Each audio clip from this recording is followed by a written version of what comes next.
श्रीकुलदेवी कुलपितृदोषशान्ति स्तोत्रम्। कुलदेवीं शरणं वन्दे कुलसंरक्षणे रतां पितृदेवता संयुक्तां दोषनाशकरीं सदा। कुलस्य मूलं देवी त्वं पितरः पालनं सदा। तयोः कृपा प्रसादेन शान्तिर्भवतु मे गृहे। अज्ञातकृतदोषाश्च ज्ञाताश्चापि मया कृतं। कुलपितृकृपादृष्ट्या शमय त्वं नमोऽस्तु ते।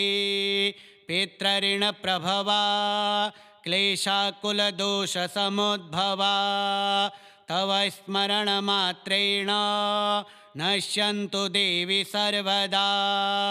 यत्र यत्र कुलोत्पत्तिर्वर्तते मम सर्वदा तत्र तत्र सुखं शान्तिं स्थापय त्वं जगन्मयी। अपुत्रता दरिद्रत्वं रोगशोकभयाकुलं कुलपितृप्रसादेन विनश्यतु नमोऽस्तु ते। निवर्तय गृहकलहं बाधां च विविधां शुभे। कुलदेवी नमस्तुभ्यं पितृशान्तिप्रदायिनी। गूढदोषाः समुत्पन्ना पूर्वजैः सञ्चिता किल। तव पूजा प्रभावेण शान्तिं यान्तु न संशयः। कुलदेवी पितृसहिता रक्ष मां शरणागतं। वंशवृद्धिं यशः शान्तिं देहि मे वरदायिनी। कुलदेवीं शरणं वन्दे कुलसंरक्षणे रतां पितृदेवता संयुक्तां दोषनाशकरीं सदा। कुलस्य मूलं देवी त्वं पितरः पालनं सदा।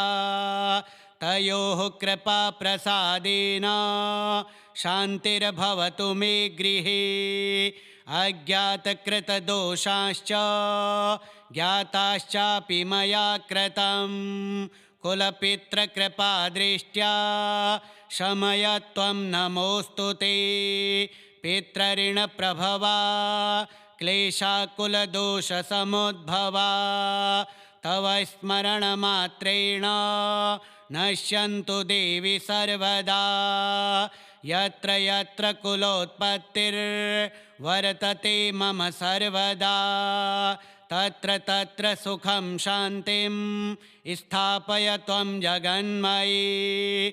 अपुत्रता दरिद्रत्वं रोगशोकभयाकुलं कुलपितृप्रसादेन विनश्यतु नमोऽस्तु ते। निवर्तय गृहकलहं बाधां च विविधां शुभे। कुलदेवी नमस्तुभ्यं पितृशान्तिप्रदायिनी। गूढदोषाः समुत्पन्ना पूर्वजैः सञ्चिता किल। तव पूजा प्रभावेण शान्तिं यान्तु न संशयः। कुलदेवी पितृसहिता रक्ष मां शरणागतं। वंशवृद्धिं यशः शान्तिं देहि मे वरदायिनी। कुलदेवीं शरणं वन्दे कुलसंरक्षणे रतां पितृदेवता संयुक्तां दोषनाशकरीं सदा। कुलस्य मूलं देवी त्वं पितरः पालनं सदा। तयोः कृपा प्रसादेन शान्तिर्भवतु मे गृहे। अज्ञातकृतदोषाश्च ज्ञाताश्चापि मया कृतं। कुलपितृकृपादृष्ट्या शमय त्वं नमोऽस्तु ते। पितृऋणप्रभवा क्लेशाकुलदोषसमुद्भवा तव स्मरणमात्रेण नश्यन्तु देवि सर्वदा। यत्र यत्र कुलोत्पत्तिर्वर्तते वर्तते मम सर्वदा तत्र तत्र सुखं शान्तिं स्थापय त्वं जगन्मयी अपुत्रता दरिद्रत्वं रोगशोकभयाकुलं कुलपितृप्रसादेन विनश्यतु नमोऽस्तु ते निवर्तय गृहकलहं बाधां च विविधां शुभे कुलदेवी नमस्तुभ्यं पितृशान्तिप्रदायिनी गूढदोषाः समुत्पन्ना पूर्वजैः सञ्चिता किल तव पूजा प्रभावेण शान्तिं यान्तु न संशयः कुलदेवी पितृसहिता रक्ष मां शरणागतं वंशवृद्धिं यशः शान्तिं देहि मे वरदायिनी कुलदेवीं शरणं वन्दे कुलसंरक्षणे रतां पितृदेवता संयुक्तां दोषनाशकरीं सदा कुलस्य मूलं देवी त्वं पितरः पालनं सदा तयोः कृपाप्रसादेन शान्तिर्भवतु मे गृहे अज्ञातकृतदोषाश्च ज्ञाताश्चापि मया कृतं कुलपितृकृपादृष्ट्या शमय त्वं नमोऽस्तु ते पितृऋणप्रभवा क्लेशाकुलदोषसमुद्भवा तव स्मरणमात्रेण नश्यन्तु देवि सर्वदा यत्र यत्र कुलोत्पत्तिर्वर्तते मम सर्वदा तत्र तत्र सुखं शान्तिं स्थापय त्वं जगन्मयी अपुत्रता दरिद्रत्वं रोगशोकभयाकुलं कुलपितृप्रसादेन विनश्यतु नमोऽस्तु ते निवर्तय गृहकलहं बाधां च विविधां शुभे कुलदेवी नमस्तुभ्यं पितृशान्तिप्रदायिनी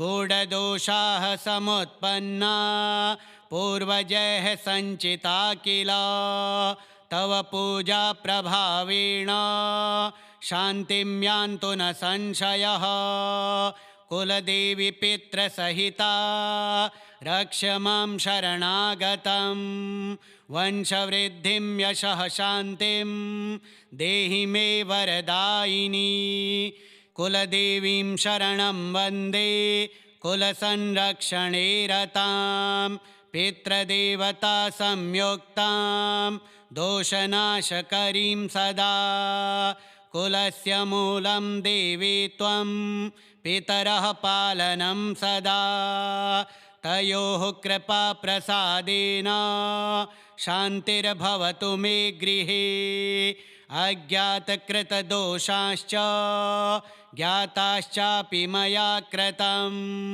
कुलपितृकृपादृष्ट्या शमय त्वं नमोऽस्तु ते पितृऋणप्रभवा क्लेशाकुलदोषसमुद्भवा तव स्मरणमात्रेण नश्यन्तु देवि सर्वदा यत्र यत्र कुलोत्पत्तिर्वर्तते मम सर्वदा तत्र तत्र सुखं शान्तिं स्थापय त्वं जगन्मयी अपुत्रता दरिद्रत्वं रोगशोकभयाकुलं कुलपितृप्रसादेन विनश्यतु नमोऽस्तु ते निवर्तय गृहकलहं बाधां च विविधां शुभे कुलदेवी नमस्तुभ्यं पितृशान्तिप्रदायिनी गूढदोषाः समुत्पन्ना पूर्वजैः सञ्चिता किल तव पूजा प्रभावेण शान्तिं यान्तु न संशयः कुलदेवी पितृसहिता रक्ष मां शरणागतं वंशवृद्धिं यशः शान्तिं देहि मे वरदायिनी कुलदेवीं शरणं वन्दे कुलसंरक्षणे रतां पितृदेवता संयुक्तां दोषनाशकरीं सदा कुलस्य मूलं देवी त्वं पितरः पालनं सदा तयोः कृपाप्रसादेन शान्तिर्भवतु मे गृहे अज्ञातकृतदोषाश्च ज्ञाताश्चापि मया कृतं कुलपितृकृपादृष्ट्या शमय त्वं नमोऽस्तु ते पितृऋणप्रभवा क्लेशाकुलदोषसमुद्भवा तव स्मरणमात्रेण नश्यन्तु देवि सर्वदा यत्र यत्र कुलोत्पत्तिर्वर्तते मम सर्वदा तत्र तत्र सुखं शान्तिं स्थापय त्वं जगन्मयी अपुत्रता दरिद्रत्वं रोगशोकभयाकुलं कुलपितृप्रसादेन विनश्यतु नमोऽस्तु ते निवर्तय गृहकलहं बाधां च विविधां शुभे कुलदेवी नमस्तुभ्यं पितृशान्तिप्रदायिनी गूढदोषाः समुत्पन्ना पूर्वजैः सञ्चिता किल तव पूजा प्रभावेण शान्तिं यान्तु न संशयः कुलदेवी पितृसहिता रक्ष मां शरणागतं वंशवृद्धिं यशः शान्तिं देहि मे वरदायिनी कुलदेवीं शरणं वन्दे कुलसंरक्षणे रतां पितृदेवता संयुक्तां दोषनाशकरीं सदा कुलस्य मूलं देवी त्वं पितरः पालनं सदा तयोः कृपाप्रसादेन शान्तिर्भवतु मे गृहे अज्ञातकृतदोषाश्च ज्ञाताश्चापि मया कृतं कुलपितृकृपादृष्ट्या शमय त्वं नमोऽस्तु ते पितृऋणप्रभवा क्लेशाकुलदोषसमुद्भवा तव स्मरणमात्रेण नश्यन्तु देवि सर्वदा यत्र यत्र कुलोत्पत्तिर्वर्तते मम सर्वदा तत्र तत्र सुखं शान्तिं स्थापय त्वं जगन्मयी अपुत्रता दरिद्रत्वं रोगशोकभयाकुलं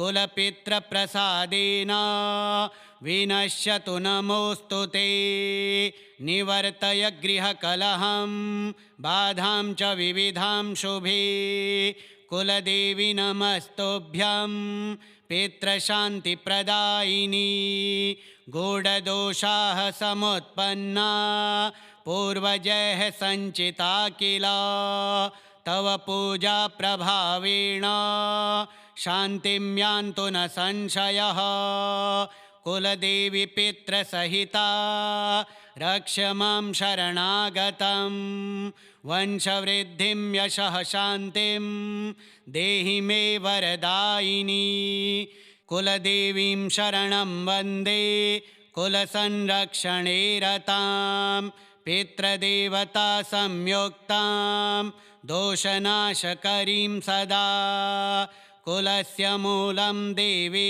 त्वं पितरः पालनं सदा तयोः कृपाप्रसादेन शान्तिर्भवतु मे गृहे अज्ञातकृतदोषाश्च ज्ञाताश्चापि मया कृतं कुलपितृकृपादृष्ट्या शमय त्वं नमोऽस्तु ते पितृऋणप्रभवा क्लेशाकुलदोषसमुद्भवा तव स्मरणमात्रेण नश्यन्तु देवि सर्वदा यत्र यत्र कुलोत्पत्तिर्वर्तते मम सर्वदा तत्र तत्र सुखं शान्तिं स्थापय त्वं जगन्मयी अपुत्रता दरिद्रत्वं रोगशोकभयाकुलं कुलपितृप्रसादेन विनश्यतु नमोऽस्तु ते निवर्तय गृहकलहं बाधां च विविधां शुभे कुलदेवी नमस्तुभ्यं पितृशान्तिप्रदायिनी गूढदोषाः समुत्पन्ना पूर्वजैः सञ्चिता किल तव पूजा प्रभावेण शान्तिं यान्तु न संशयः कुलदेवी पितृसहिता रक्ष मां शरणागतं वंशवृद्धिं यशः शान्तिं देहि मे वरदायिनी कुलदेवीं शरणं वन्दे कुलसंरक्षणे रतां पितृदेवता संयुक्तां दोषनाशकरीं सदा कुलस्य मूलं देवी त्वं पितरः पालनं सदा तयोः कृपाप्रसादेन शान्तिर्भवतु मे गृहे अज्ञातकृतदोषाश्च ज्ञाताश्चापि मया कृतं कुलपितृकृपादृष्ट्या शमय त्वं नमोऽस्तु ते पितृऋणप्रभवा क्लेशाकुलदोषसमुद्भवा तव स्मरणमात्रेण नश्यन्तु देवि सर्वदा यत्र यत्र कुलोत्पत्तिर्वर्तते मम सर्वदा तत्र तत्र सुखं शान्तिं स्थापय त्वं जगन्मयी अपुत्रता दरिद्रत्वं रोगशोकभयाकुलं कुलपितृप्रसादेन विनश्यतु नमोऽस्तु ते निवर्तय गृहकलहं बाधां च विविधां शुभे कुलदेवी नमस्तुभ्यं पितृशान्तिप्रदायिनी गूढदोषाः समुत्पन्ना पूर्वजैः सञ्चिता किल तव पूजा प्रभावेण शान्तिं यान्तु न संशयः कुलदेवी पितृसहिता रक्ष मां शरणागतं वंशवृद्धिं यशः शान्तिं देहि मे वरदायिनी कुलदेवीं शरणं वन्दे कुलसंरक्षणे रतां पितृदेवता संयुक्तां दोषनाशकरीं सदा कुलस्य मूलं देवी त्वं पितरः पालनं सदा तयोः कृपाप्रसादेन शान्तिर्भवतु मे गृहे अज्ञातकृतदोषाश्च ज्ञाताश्चापि मया कृतं कुलपितृकृपादृष्ट्या शमय त्वं नमोऽस्तु ते पितृऋणप्रभवा क्लेशाकुलदोषसमुद्भवा तव स्मरणमात्रेण नश्यन्तु देवि सर्वदा यत्र यत्र कुलोत्पत्तिर्वर्तते मम सर्वदा तत्र तत्र सुखं शान्तिं स्थापय त्वं जगन्मयी अपुत्रता दरिद्रत्वं रोगशोकभयाकुलं कुलपितृप्रसादेन विनश्यतु नमोऽस्तु ते निवर्तय गृहकलहं बाधां च विविधां शुभे कुलदेवी नमस्तुभ्यं पितृशान्तिप्रदायिनी गूढदोषाः समुत्पन्ना पूर्वजैः सञ्चिता किल तव पूजा प्रभावेण शान्तिं यान्तु न संशयः कुलदेवी पितृसहिता रक्ष मां शरणागतं वंशवृद्धिं यशः शान्तिं देहि मे वरदायिनी कुलदेवीं शरणं वन्दे कुलसंरक्षणे रतां पितृदेवता संयुक्तां दोषनाशकरीं सदा कुलस्य मूलं देवी त्वं पितरः पालनं सदा तयोः कृपाप्रसादेन शान्तिर्भवतु मे गृहे अज्ञातकृतदोषाश्च ज्ञाताश्चापि मया कृतं कुलपितृकृपादृष्ट्या शमय त्वं नमोऽस्तु ते पितृऋणप्रभवा क्लेशाकुलदोषसमुद्भवा तव स्मरणमात्रेण नश्यन्तु देवि सर्वदा यत्र यत्र कुलोत्पत्तिर्वर्तते मम सर्वदा तत्र तत्र सुखं शान्तिं स्थापय त्वं जगन्मयी अपुत्रता दरिद्रत्वं रोगशोकभयाकुलं कुलपितृप्रसादेन विनश्यतु नमोऽस्तु ते निवर्तय गृहकलहं बाधां च विविधां शुभे कुलदेवी नमस्तुभ्यं पितृशान्तिप्रदायिनी गूढदोषाः समुत्पन्ना पूर्वजैः सञ्चिता किल तव पूजा प्रभावेण शान्तिं यान्तु न संशयः कुलदेवी पितृसहिता रक्ष मां शरणागतं वंशवृद्धिं यशः शान्तिं देहि मे वरदायिनी कुलदेवीं शरणं वन्दे कुलसंरक्षणे रतां पितृदेवता संयुक्तां दोषनाशकरीं सदा कुलस्य मूलं देवी त्वं पितरः पालनं सदा तयोः कृपाप्रसादेन शान्तिर्भवतु मे गृहे अज्ञातकृतदोषाश्च ज्ञाताश्चापि मया कृतं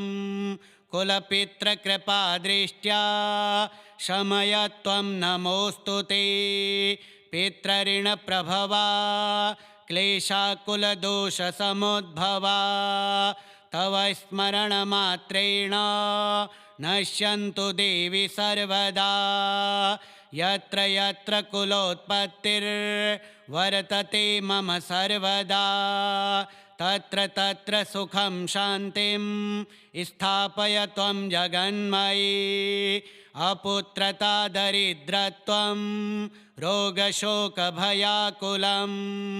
कुलपितृप्रसादेन विनश्यतु नमोऽस्तु ते निवर्तय गृहकलहं बाधां च विविधां शुभे कुलदेवी नमस्तुभ्यं पितृशान्तिप्रदायिनी गूढदोषाः समुत्पन्ना पूर्वजैः सञ्चिता किल तव पूजा प्रभावेण शान्तिं यान्तु न संशयः कुलदेवी पितृसहिता रक्ष मां शरणागतं वंशवृद्धिं यशः शान्तिं देहि मे वरदायिनी कुलदेवीं शरणं वन्दे कुलसंरक्षणे रतां पितृदेवता संयुक्तां दोषनाशकरीं सदा कुलस्य मूलं देवी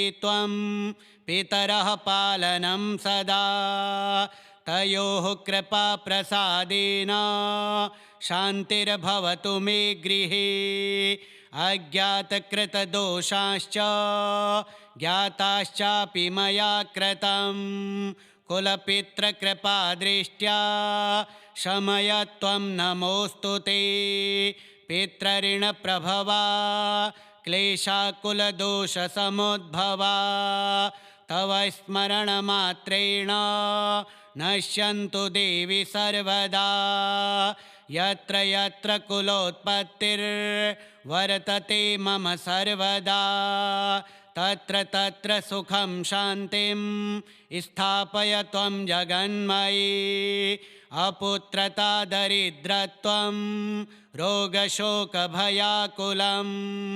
कुलपितृप्रसादेन विनश्यतु नमोऽस्तु ते निवर्तय गृहकलहं बाधां च विविधां शुभे कुलदेवी नमस्तुभ्यं पितृशान्तिप्रदायिनी गूढदोषाः समुत्पन्ना पूर्वजैः सञ्चिता किल तव पूजा प्रभावेण शान्तिं यान्तु न संशयः कुलदेवी पितृसहिता रक्ष मां शरणागतं वंशवृद्धिं यशः शान्तिं देहि मे वरदायिनी कुलदेवीं शरणं वन्दे कुलसंरक्षणे रतां पितृदेवता संयुक्तां दोषनाशकरीं सदा कुलस्य मूलं देवी त्वं पितरः पालनं सदा तयोः कृपाप्रसादेन शान्तिर्भवतु मे गृहे अज्ञातकृतदोषाश्च ज्ञाताश्चापि मया कृतं कुलपितृकृपादृष्ट्या शमय त्वं नमोऽस्तु ते पितृऋणप्रभवा क्लेशाकुलदोषसमुद्भवा तव स्मरणमात्रेण नश्यन्तु देवि सर्वदा यत्र यत्र कुलोत्पत्तिर्वर्तते मम सर्वदा तत्र तत्र सुखं शान्तिं स्थापय त्वं जगन्मयी अपुत्रता दरिद्रत्वं रोगशोकभयाकुलं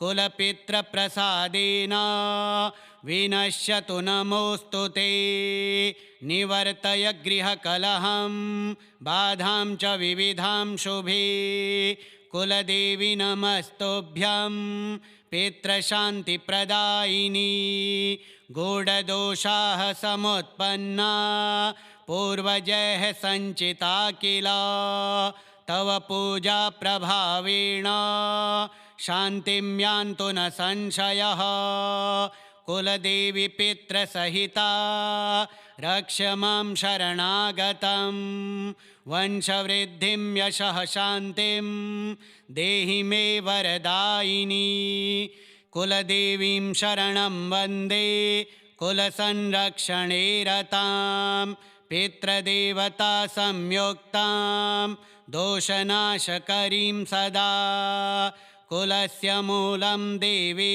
त्वं पितरः पालनं सदा तयोः कृपाप्रसादेन शान्तिर्भवतु मे गृहे अज्ञातकृतदोषाश्च ज्ञाताश्चापि मया कृतं कुलपितृकृपादृष्ट्या शमय त्वं नमोऽस्तु ते पितृऋणप्रभवा क्लेशाकुलदोषसमुद्भवा तव स्मरणमात्रेण नश्यन्तु देवि सर्वदा यत्र यत्र कुलोत्पत्तिर्वर्तते मम सर्वदा तत्र तत्र सुखं शान्तिं स्थापय त्वं जगन्मयी अपुत्रता दरिद्रत्वं रोगशोकभयाकुलं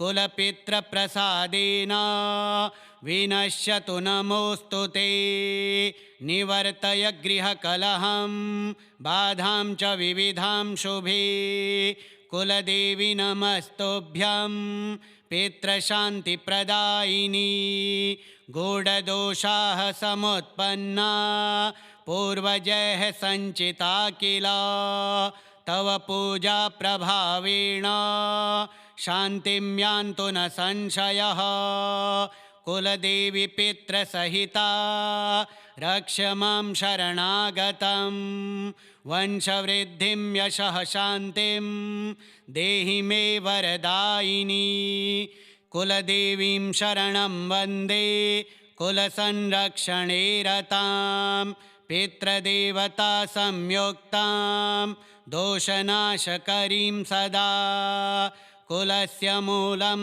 देवी त्वं पितरः पालनं सदा तयोः कृपाप्रसादेन शान्तिर्भवतु मे गृहे अज्ञातकृतदोषाश्च ज्ञाताश्चापि मया कृतं कुलपितृकृपादृष्ट्या शमय त्वं नमोऽस्तु ते पितृऋणप्रभवा क्लेशाकुलदोषसमुद्भवा तव स्मरणमात्रेण नश्यन्तु देवि सर्वदा यत्र यत्र कुलोत्पत्तिर्वर्तते मम सर्वदा तत्र तत्र सुखं शान्तिं स्थापय त्वं जगन्मयी अपुत्रता दरिद्रत्वं रोगशोकभयाकुलं कुलपितृप्रसादेन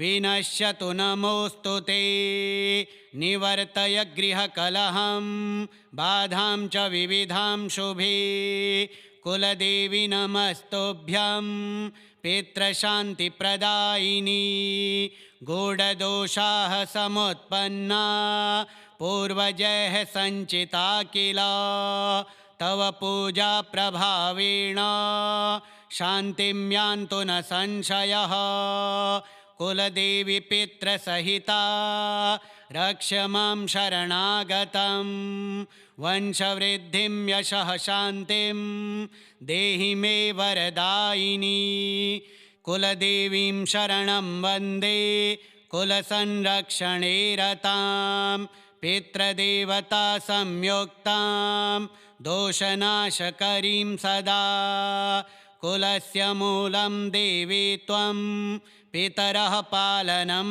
सदा तयोः कृपाप्रसादेन शान्तिर्भवतु मे गृहे अज्ञातकृतदोषाश्च ज्ञाताश्चापि मया कृतं कुलपितृकृपादृष्ट्या शमय त्वं नमोऽस्तु ते पितृऋणप्रभवा क्लेशाकुलदोषसमुद्भवा तव स्मरणमात्रेण नश्यन्तु देवि सर्वदा यत्र यत्र कुलोत्पत्तिर्वर्तते मम सर्वदा तत्र तत्र सुखं शान्तिं स्थापय त्वं जगन्मयी अपुत्रता दरिद्रत्वं रोगशोकभयाकुलं कुलपितृप्रसादेन विनश्यतु नमोऽस्तु ते निवर्तय गृहकलहं बाधां च विविधां शुभे कुलदेवी नमस्तुभ्यं पितृशान्तिप्रदायिनी गूढदोषाः समुत्पन्ना पूर्वजैः सञ्चिता किल तव पूजा प्रभावेण शान्तिं यान्तु न संशयः कुलदेवी पितृसहिता रक्ष मां शरणागतं वंशवृद्धिं यशः शान्तिं देहि मे वरदायिनी कुलदेवीं शरणं वन्दे कुलसंरक्षणे रतां पितृदेवता संयुक्तां दोषनाशकरीं सदा कुलस्य मूलं देवी त्वं पितरः पालनं सदा तयोः कृपाप्रसादेन शान्तिर्भवतु मे गृहे अज्ञातकृतदोषाश्च ज्ञाताश्चापि मया कृतं कुलपितृकृपादृष्ट्या शमय त्वं नमोऽस्तु ते पितृऋणप्रभवा क्लेशाकुलदोषसमुद्भवा तव स्मरणमात्रेण नश्यन्तु देवि सर्वदा यत्र यत्र कुलोत्पत्तिर्वर्तते मम सर्वदा तत्र तत्र सुखं शान्तिं स्थापय त्वं जगन्मयी अपुत्रता दरिद्रत्वं रोगशोकभयाकुलं कुलपितृप्रसादेन विनश्यतु नमोऽस्तु ते। निवर्तय गृहकलहं बाधां च विविधां शुभे। कुलदेवी नमस्तुभ्यं पितृशान्तिप्रदायिनी। गूढदोषाः समुत्पन्ना पूर्वजैः सञ्चिता किल तव पूजा प्रभावेण शान्तिं यान्तु न संशयः। कुलदेवी पितृसहिता रक्ष मां शरणागतं वंशवृद्धिं यशः शान्तिं देहि मे वरदायिनी। कुलदेवीं शरणं वन्दे कुलसंरक्षणे रतां पितृदेवता संयुक्तां दोषनाशकरीं सदा। कुलस्य मूलं देवी त्वं पितरः पालनं सदा। तयोः कृपाप्रसादेन शान्तिर्भवतु मे गृहे। अज्ञातकृतदोषाश्च ज्ञाताश्चापि मया कृतं कुलपितृकृपादृष्ट्या शमय त्वं नमोऽस्तु ते। पितृऋणप्रभवा क्लेशाकुलदोषसमुद्भवा तव स्मरणमात्रेण नश्यन्तु देवि सर्वदा। यत्र यत्र कुलोत्पत्तिर्वर्तते मम सर्वदा तत्र तत्र सुखं शान्तिं स्थापय त्वं जगन्मये। अपुत्रता दरिद्रत्वं रोगशोकभयाकुलं कुलपितृप्रसादेन विनश्यतु नमोऽस्तु ते। निवर्तय गृहकलहं बाधां च विविधां शुभे। कुलदेवी नमस्तुभ्यं पितृशान्तिप्रदायिनी। गूढदोषाः समुत्पन्ना पूर्वजैः सञ्चिता किल तव पूजा प्रभावेण शान्तिं यान्तु न संशयः। कुलदेवी पितृसहिता रक्ष मां शरणागतं वंशवृद्धिं यशः शान्तिं देहि मे वरदायिनी। कुलदेवीं शरणं वन्दे कुलसंरक्षणे रतां पितृदेवता संयुक्तां दोषनाशकरीं सदा। कुलस्य मूलं देवी त्वं पितरः पालनं सदा। तयोः कृपाप्रसादेन शान्तिर्भवतु मे गृहे। अज्ञातकृतदोषाश्च ज्ञाताश्चापि मया कृतं कुलपितृकृपादृष्ट्या शमय त्वं नमोऽस्तु ते। पितृऋणप्रभवा क्लेशाकुलदोषसमुद्भवा तव स्मरणमात्रेण नश्यन्तु देवि सर्वदा। यत्र यत्र कुलोत्पत्तिर्वर्तते मम सर्वदा तत्र तत्र सुखं शान्तिं स्थापय त्वं जगन्मये। अपुत्रता दरिद्रत्वं रोगशोकभयाकुलं कुलपितृप्रसादेन विनश्यतु नमोऽस्तु ते। निवर्तय गृहकलहं बाधां च विविधां शुभे। कुलदेवी नमस्तुभ्यं पितृशान्तिप्रदायिनी। गूढदोषाः समुत्पन्ना पूर्वजैः सञ्चिता किल तव पूजा प्रभावेण शान्तिं यान्तु न संशयः। कुलदेवी पितृसहिता रक्ष मां शरणागतं वंशवृद्धिं यशः शान्तिं देहि मे वरदायिनी। कुलदेवीं शरणं वन्दे कुलसंरक्षणे रतां पितृदेवता संयुक्तां दोषनाशकरीं सदा कुलस्य मूलं देवी त्वं पितरः पालनं सदा तयोः कृपाप्रसादेन शान्तिर्भवतु मे गृहे अज्ञातकृतदोषाश्च ज्ञाताश्चापि मया कृतं कुलपितृकृपादृष्ट्या शमय त्वं नमोऽस्तु ते पितृऋणप्रभवा क्लेशाकुलदोषसमुद्भवा तव स्मरणमात्रेण नश्यन्तु देवि सर्वदा यत्र यत्र कुलोत्पत्तिर्वर्तते मम सर्वदा तत्र तत्र सुखं शान्तिं स्थापय त्वं जगन्मयी अपुत्रता दरिद्रत्वं रोगशोकभयाकुलं